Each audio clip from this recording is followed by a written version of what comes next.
Assalamualaikum warahmatullahi wabarakatuh. Di video ajar kali ini, saya akan menjelaskan materi untuk mata kuliah presentasi desain dengan topik menyusun konten media sosial.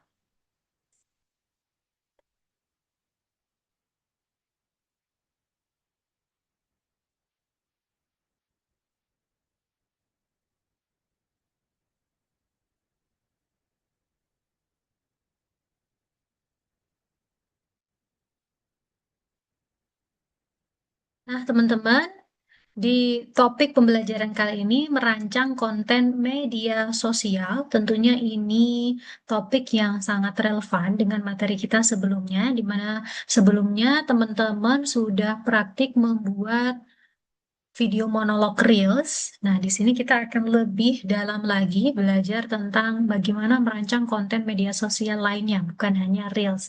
Apa saja prinsip-prinsip yang harus diperhatikan. Pembahasan pada materi ini itu sesuatu yang sangat dekat dengan kehidupan kalian sehari-hari, ya, yaitu konten media sosial.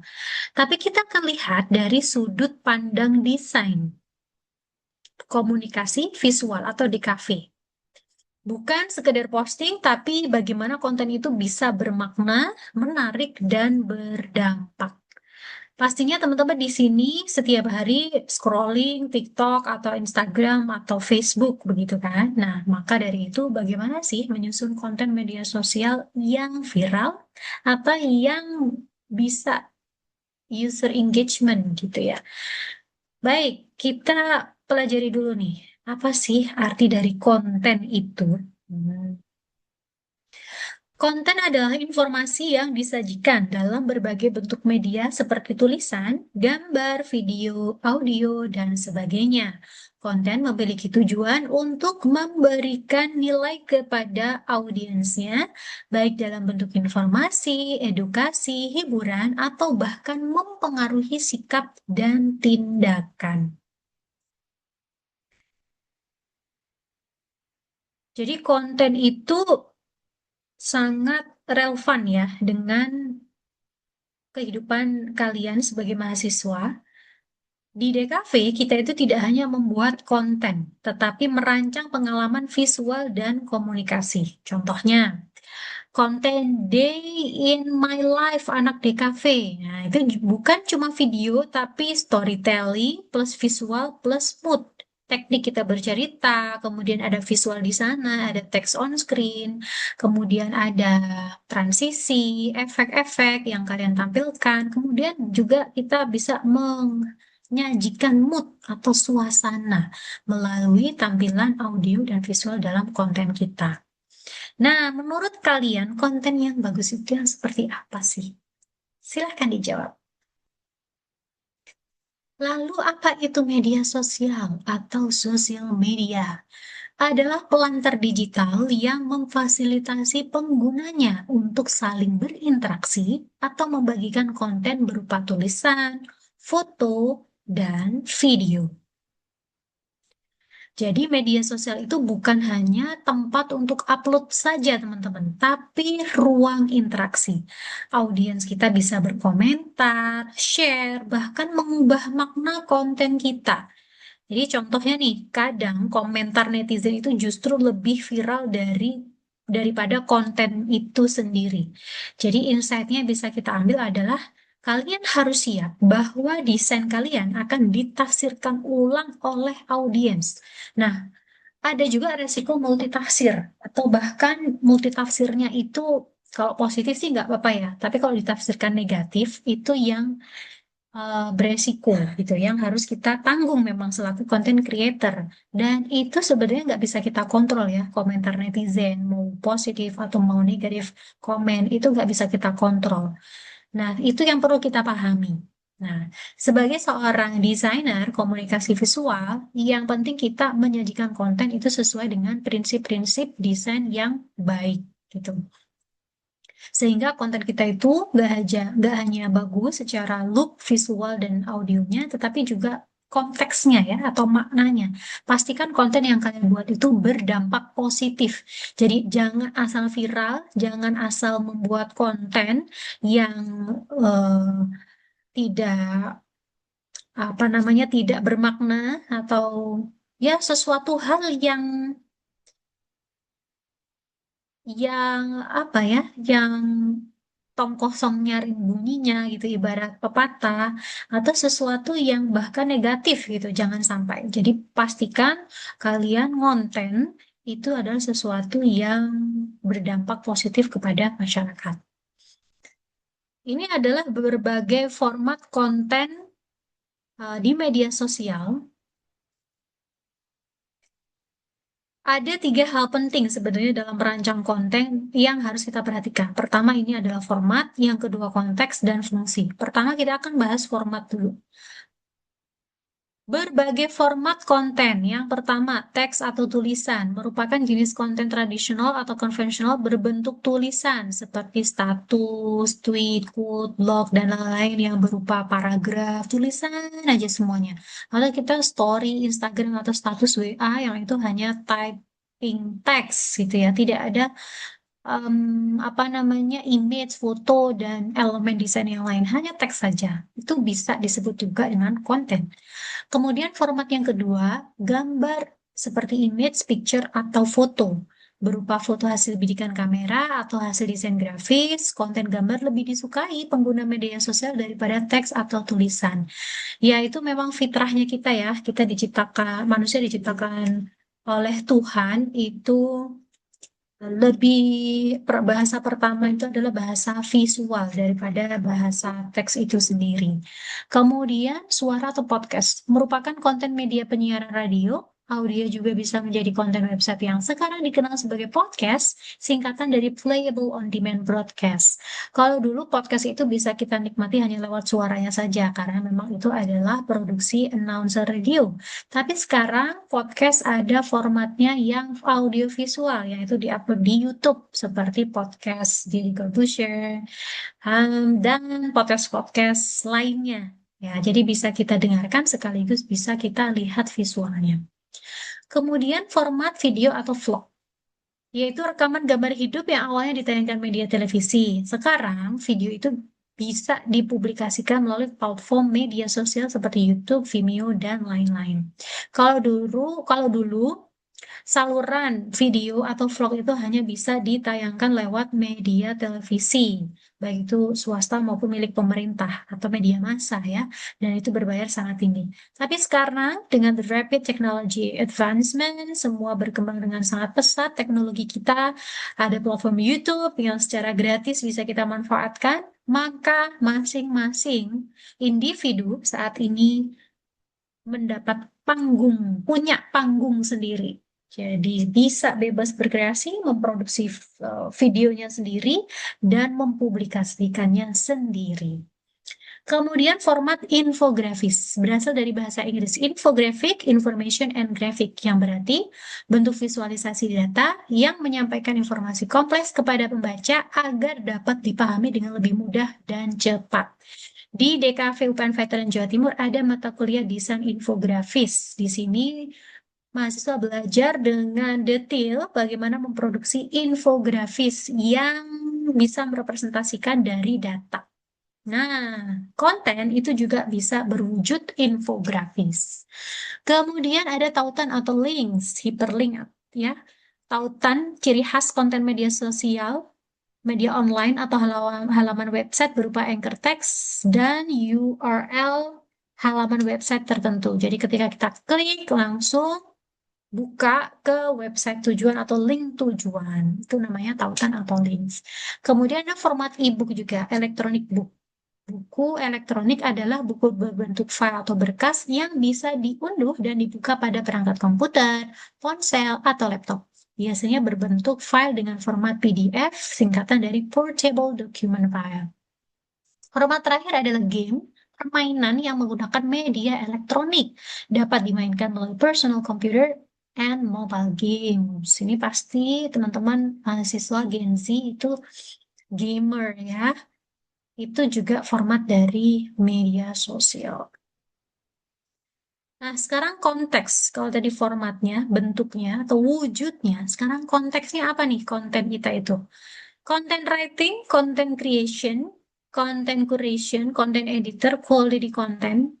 Kemudian ada pemasaran konten, jadi penempatan kontennya itu seperti apa, bagaimana kita membangun sistem manajemen konten, jaringan pengiriman konten, konten buatan pengguna, serta di sini ada istilah konten adalah raja, konten is king. Ya ini adalah konteks ya yang melatar belakangi konten itu hadir atau diciptakan. Oke, di sini kita akan bahas hal penting berikutnya, yaitu fungsi dari konten itu sendiri. Fungsi dari konten itu sendiri yang pertama adalah informasi, memberikan sesuatu wawasan kepada halayak. Kemudian yang kedua, mengedukasi. Ini sebenarnya juga informasi, tetapi lebih kepada eh, ada semacam contohnya itu kayak tutorial gitu ya. Ada informasi yang mendidik masyarakat. Kemudian hiburan, itu entertain. Biasanya kontennya itu lucu, menggelikan ya. Kita terhibur, senang, tertawa melihat konten itu. Kalau persuasi, ini konten-konten kaitannya dengan iklan, promosi, marketing, mengajak, atau social campaign, bisa termasuk kategori persuasi ini. Kemudian koneksi. Kalau koneksi itu adalah menghubungkan antar individu, antar komunitas, ya, antar organisasi. Itu fungsi dari konten itu sendiri. Nah, berikutnya,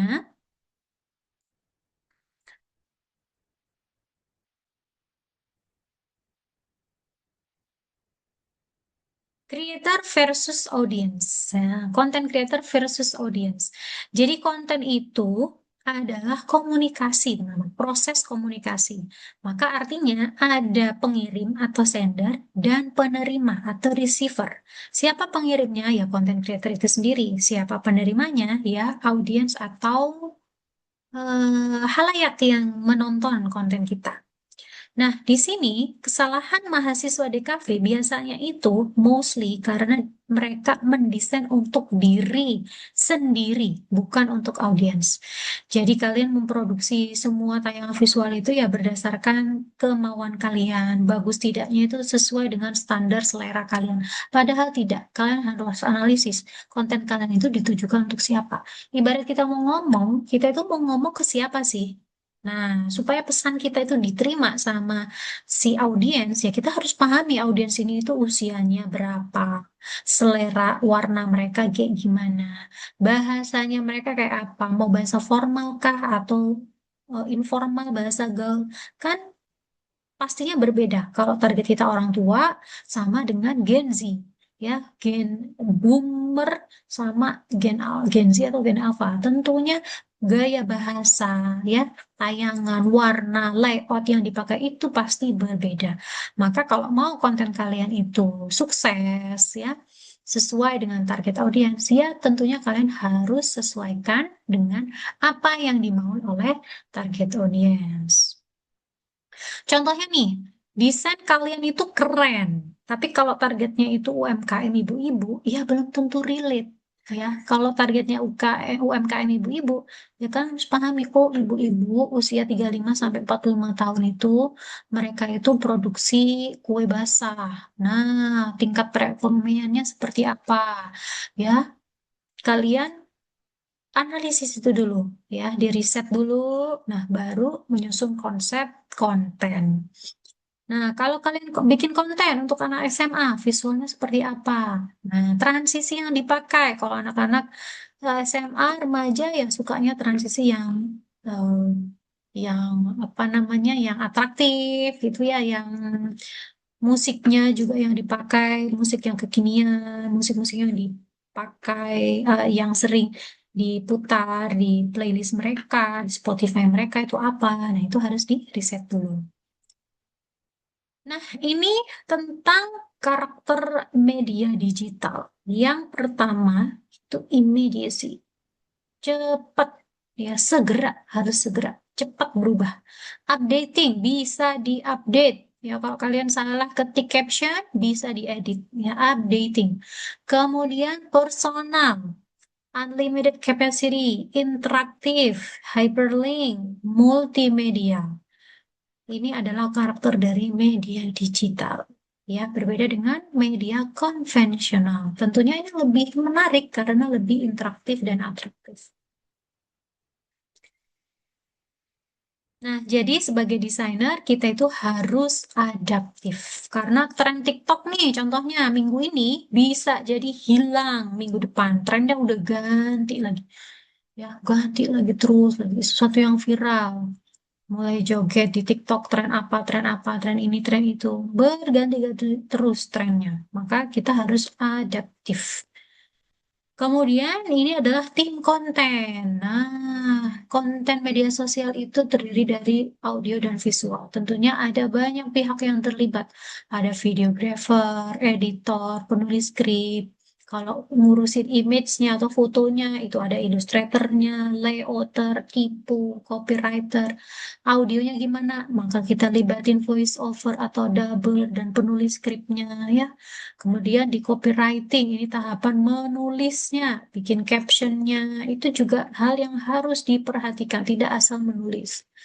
Oke, di si copywriter ini harus menyusun nih, menentukan headline, hashtag, caption, tagline, dan cara marketingnya, WA Blast, ya dia harus pikirin search engine optimization-nya, dan seterusnya ya bikin konsep ini menyusun pesannya ya copywriting story konsep akhirnya sampai kepada audiens gitu. Nah, jadi konten brand besar itu hasil kerja tim, teman-teman, bukan satu orang. Maka insight-nya apa? Anak DKV harus siap kolaborasi, bukan solo player. Jadi mulai sekarang kemampuan untuk networking itu dimulai dari sekarang, tidak harus menunggu lulus ya. Bahkan maba yang sekarang ini masih masa adaptasi, kalian banyak-banyak berteman ya, banyak bergaul dengan teman, dengan cutting, ngobrol, diskusi. Itu akan memperluas jejaring pertemanan kalian yang itu nanti ya akan berdampak positif di masa depan kalian. Contoh, ketika kalian mau bikin startup bisnis, butuh kolega, teman yang bisa dipercaya. Pastinya kalian akan kontak bestie kalian, yang paling akrab sama kalian, yang bisa dipercaya. Nah, itu dia. Jadi jaring itu bisa dibangun, itu mulai dari sekarang. Kita sampai pada bagian paling penting, yaitu hook. Hook or first impression. Ya, jadi impresi pertama, first love at the first sight. Ketika audiens tuh melihat konten kita itu ada di mana sih? Adanya di bagian hook, yaitu 3 detik pertama dari konten kalian. Kalau 3 detik pertama konten kalian itu berhasil menarik first impression audience, maka bisa dipastikan mereka akan lanjut nonton konten kalian sampai habis. Nggak cuma scroll, scroll, scroll. Nah, kita akan bahas secara singkat gimana sih cara membangun hook, membuat hook yang menarik perhatian audiens. Ini contohnya dulu ya. Contoh dari media-media yang menarik atau menerapkan hooknya itu seperti ini. Jadi ini di konten berita gitu ya, berita online. Dengan menuliskan headline, wow, James Blunt menunjukkan sesuatu yang besar miliknya. Nah, sesuatu yang besar ini ditanda kutip. Ini sengaja nih, supaya ini ambigu. Audiens tuh bertanya-tanya, sesuatu yang besar miliknya ini apa gitu ya? Apakah prestasinya ataukah apa gitu. Nah, sehingga dengan menuliskan headline yang clickbait ini yang membuat penasaran, orang itu penasaran lalu mau membaca body text-nya. Nah, itu ya, cara membuat hook. Nah, itu 3 detik pertama tuh. Orang baca judul dari artikel itu. Atau judul dari, apa itu, thumbnail, konten reel kita. Nah, itu. Kalian bisa terapkan ini. Sesuatu yang buat penasaran. Apa sih maksudnya? Gitu ya. Terus kalau dulu itu ada tren FWB, Friends with Benefit. Atau kalau sekarang tuh yang lagi tren tuh NPD. Ya, narcissistic personality disorder, yang lagi viral, yang lagi happening tuh pembahasannya NPD. Oh, itu NPD banget nih. Oh, ini mantanku NPD, bosku NPD, dikit-dikit NPD gitu. Nah, karena viral itu banyak konten yang membuat headline judulnya atau captionnya itu dengan sesuatu yang lagi viral, ya, atau yang lagi happening, yaitu strategi hook. Nah, jadi yang sesuatu yang membuat penasaran tadi itu cantumkan di headline atau di judul atau di fotonya. Nah, fotonya itu bikin foto yang apa ya, yang menggugah selera atau yang membuat orang itu apa ya? Oh, kayak penasaran, ih apaan sih itu gitu. Kemudian audio juga bisa dimanfaatkan. Pakai audio-audio yang lagi trending, ya. Kalau kita lagi edit di video di CapCut atau di Instagram Reels itu kan kita bisa add audio. Nah, pilih audio yang lagi trending. Itu akan menaikkan pencarian konten kalian di algoritma media sosial. Ini adalah copywriting structure. Hook atau pancingan, story ada cerita, kemudian diakhiri dengan offer penawaran. Contohnya nih ya, kalian misalkan bikin konten selama 9 detik gitu aja. Kita bagi tiga, tiga. 3 detik pertama, 3 detik kedua, sama 3 detik terakhir. 3 detik pertama itu kita sebutnya hook atau pancingan. Isinya apa? Headline singkat, judul singkat yang tertulis di thumbnail atau shot pertama gitu ya. Kemudian topiknya kalian bisa pilih topik yang self-interest, news, curiosity, quick, easy, dan seterusnya. Kemudian 3 detik pertama kalian story atau cerita, manfaat langsung customer, solusi masalah, peluang, ya, social proof, testimoni, dan lain sebagainya. Baru yang 3 detik terakhir itu biasanya adalah offer atau penawaran yang isinya CTA, call to action, ajakan untuk beraksi atau bertindak. Nah, ya. Kita langsung contoh aja. Ini adalah menyusun headline yang klasik. Apakah Anda siap? Bla bla bla. Inilah cara menghasilkan 2 miliar bermodalkan HP monofonik misalkan. Atau cara kaya, cara jadi miliarder dalam waktu 3 tahun dan seterusnya. Di formulanya, pertama ada hasil akhir plus periode waktu plus handling objection. Contoh, punya rumah dalam 3 tahun kerja tanpa ngutang KPR. Mana mungkin, kayaknya impossible banget ya. Nah, karena penasaran dan kontras tadi yang kayaknya kok gak logis, tapi dia kok penasaran karena akhirnya dia menonton full videonya atau full kontennya. Kemudian yang kedua, formula bisa juga terdiri dari solusi dari masalah, tambah angka, tambah kemudahan dari hambatan. Contoh, lunas dalam 6 bulan modal internet dan laptop, gitu. Jadi kalau konten yang clickbait atau yang menarik, itu hooknya itu isinya adalah jawaban dulu, gitu. Jawabannya di depan. Karena sekarang itu orang-orang itu lebih suka yang instan. Mereka lebih penasaran apa sih jawabannya daripada melihat menikmati prosesnya tutorial begini. Tapi tampilkan dulu di awal 3 detik pertama itu langsung hasilnya, hasil akhirnya gitu. Nah,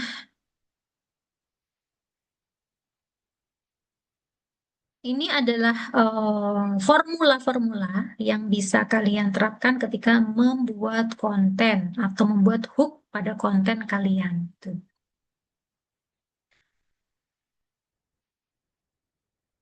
Contoh lain apa ya? Ah, nih. Stop bikin desain jelek. Langsung bikin orang berhenti scroll kan. Kayak gitu. Contohnya. Kalimat-kalimat hook. Jadi 3 detik pertama di hook ini menentukan hidup atau matinya konten kalian gitu.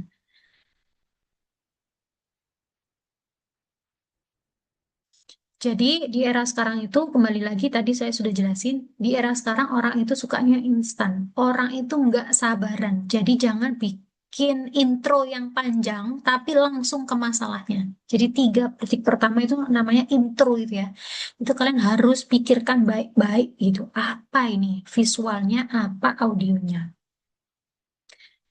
Oke, headline structure-nya fokus pada nilai, fokus benefit daripada fitur, urgensi atau penawaran terbatas, bundling, bonus, voucher, price decoy atau price contrast. Ini ya struktur yang bisa kalian pilih untuk mengisi headline. Nah, ini adalah beberapa elemen desain yang harus dipikirkan saat membuat konten. Pertama adalah grafisnya, lalu tipografinya, ya. Alih-alih kalian mengetik tipografinya dalam satu baris, tetapi di sini kalian bisa eksplorasi hurufnya, ya. Bisa pakai efek slice of text, dikombinasikan dengan image atau foto seperti ini ya, layoutnya dibikin asimetris kah atau simetris gitu. Kemudian di sini main-main ukuran font bisa besar bisa kecil. I'm done, dan pada akhirnya aku adalah ragu yang tidak pernah kau yakinkan, ya. Lalu elemen desain lainnya adalah warna. Jadi kalian emphasize warna. Jadi menitik beratkan ya pada warna. Jadi warna yang kontras antara background dengan objeknya. Contohnya yang sebelah kanan ini ya. Roti bakery ini warnanya kok coklat keemasan, kontras dengan backgroundnya yang berwarna toska. Ini akan membuat objek itu stand out. Tuh, menekankan pada warna. Kemudian eh,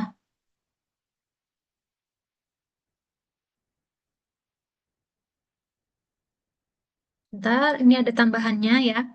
Jadi headline itu teman-teman seperti judul skripsi. Kalau tidak menarik, tidak dibaca. Ya, contoh lain misalnya, cara cepat dapat klien desain. Kemudian contoh lainnya, kesalahan fatal anak DKV. Ya, jadi headline sekali lagi harus bikin orang penasaran. Nah, konten berkualitas itu bukan hanya bagus secara visual. Kita harus relevan, bermanfaat, dan harus punya tujuan. Konten sederhana tapi relatable bisa lebih viral daripada desain yang kompleks gitu. Pertama, konten yang berkualitas mudah ditemukan atau findable. Sesuaikan konten dengan kata kunci yang relevan dan optimasi konten untuk kata kunci tersebut dengan penggunaan hashtag. Ya, jadi fungsi hashtag itu, ketika kalian bikin caption terus kasih hashtag FYP, kuliah Surabaya, viral. Nah, ketika ada audiens yang ngetik di mesin pencarian dengan FYP viral, itu konten kalian akan ditampilkan oleh algoritma Instagram. Yang kedua, konten yang berkualitas bisa shareable. Mulai dengan sesuatu yang bagus, alokasikan waktu untuk bikin headline yang menarik, dan gunakan sharing tool yang mudah. Bisa langsung diklik share. Kemudian konten yang berkualitas dan readable, mudah dibaca. Perhatikan ukuran tulisan, ukuran fontnya, warna teks, kontras dengan warna background, kemudian luas kolom, leading, itu jarak antar baris dalam teks, jangan terlalu dekat. Kalau terlalu dekat, mata itu akan lelah untuk membaca. Jadi pastikan jaraknya cukup.